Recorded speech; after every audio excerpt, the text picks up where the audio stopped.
Je continue avec les fruits de l'esprit, c'est-à-dire l'œuvre de l'Esprit Saint dans notre vie et ce que cela nous apporte au moment où on embrasse une vie chrétienne. On voit le résultat dans notre vie. Après avoir parlé de la paix, non, de la joie et de la patience, je voulais parler aujourd'hui de l'amour et de la paix. Je les ai groupés ensemble parce que j'ai pensé au psaume 84 qui parle de amour et vérité se rencontrent, justice et paix s'embrassent. J'ai toujours l'image d'une statue qui n'a absolument rien à voir, mais je mettrai cette image en visuel si j'arrive à la trouver. C'est la statue d'amour et psyché, donc ça n'a rien à voir, mais j'imagine amour et vérité qui se rencontrent et justice et paix qui s'embrassent de cette façon-là. Pourquoi amour et paix groupés ensemble avec la vérité en même temps? Je pense que c'est aussi un fruit de l'esprit, de pouvoir éduquer sa conscience et de distinguer plus clairement la vérité et donc aussi son opposé, les mensonges qui nous entourent. Notre prêtre nous dit souvent il n'y a pas d'amour dans le monde. Il n'y a pas de vrai amour, d'amour véritable et inintéressé. Et il y a beaucoup de mensonges et de tromperies, notamment de faire croire aux gens que leurs sentiments et leurs émotions sont plus importantes que la vérité. Il suffit de regarder 5 minutes autour de soi pour voir les effets, de croire que avoir des émotions plaisantes, c'est la même chose qu'aimer quelqu'un. Je vais vous lire ce psaume qui nous parle d'amour et de vérité et de paix. Le psaume 84, à partir du verset 8. Fais-nous voir ton amour, donne-nous ton salut. Paix pour son peuple, qu'ils ne reviennent jamais à leur folie. Son salut est proche de ceux qui le craignent, et la gloire habitera notre terre. Amour et vérité se rencontrent, justice et paix s'embrassent. La vérité germera de la terre, et du ciel se penchera la justice. Le Seigneur donnera ses bienfaits, et notre terre donnera son fruit. La justice marchera devant lui, et ses pas traceront le chemin. Quand je lis ce psaume, je pense à mes enfants, évidemment, et au monde dans lequel on vit, au monde dans lequel j'ai grandi aussi.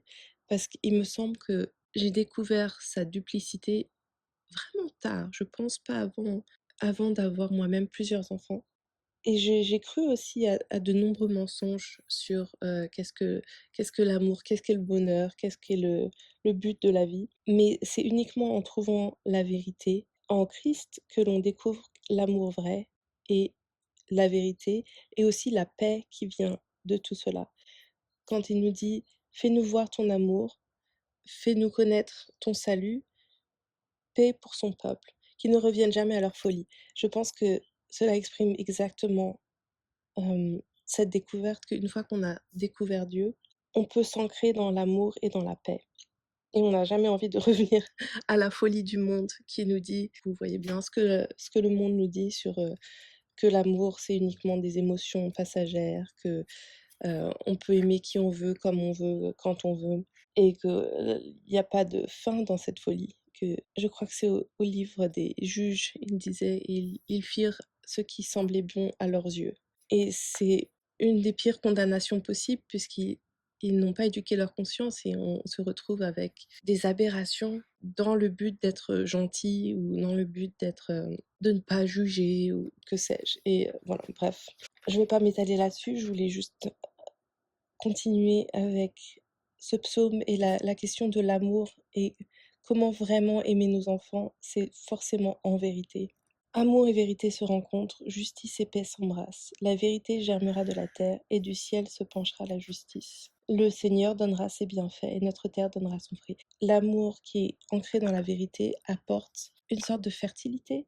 Ça ne veut pas dire forcément avoir des millions d'enfants et avoir autant d'enfants que possible et tout cela, mais non. Le Seigneur donnera ses bienfaits. C'est aussi ses fruits de l'esprit. Plus on se laisse modeler par Dieu et plus on voit où il veut nous guider et ce qu'il veut faire fructifier en nous.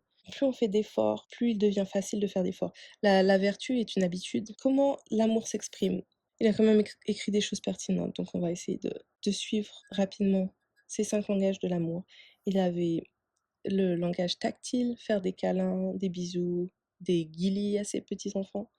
Qu'est-ce qu'on a d'autre? On a le langage des mots, d'encouragement. Celui-là, il est extrêmement important. Alors peut-être qu'il est extrêmement important chez nous, vu de notre, histoire, mais bon après chacun a son langage dominant, n'est-ce pas? Donc les mots d'encouragement, c'est c'est tout simplement dire des choses positives et vraies, n'oublions pas. On n'est pas non plus dans l'opposé extrême des Américains qui disent des choses complètement vides de sens parce qu'ils exagèrent à tel point que ça devient ridicule. Donc donner des mots d'encouragement qui soient vrais, basés dans la vérité et l'amour. On a donc le toucher, le mot d'encouragement, les gestes de service.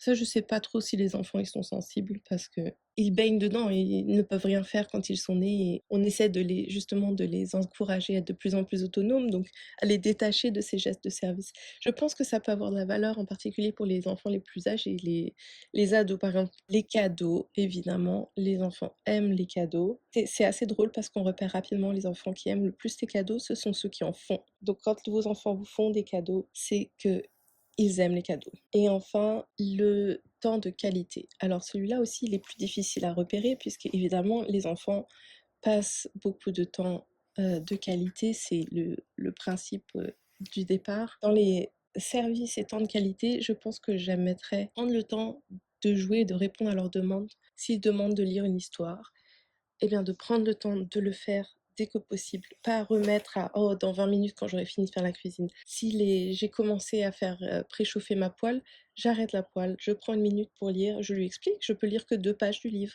mais on commence à lire les 2 pages du livre. Et ensuite, je lirai la suite après, pour qu'il voit qu'on répond rapidement à sa demande de prendre du temps ensemble, dans la mesure du possible, bien sûr. Ça, je crois que c'était les 5 langages de l'amour. On va apprendre à aimer ses enfants.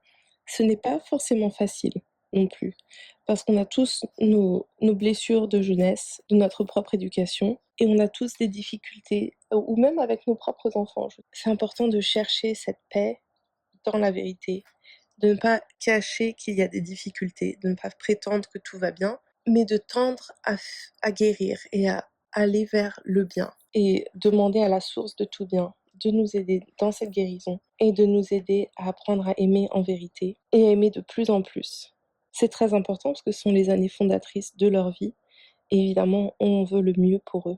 Et le mieux, c'est Dieu. Allez, bonne journée, à une prochaine fois.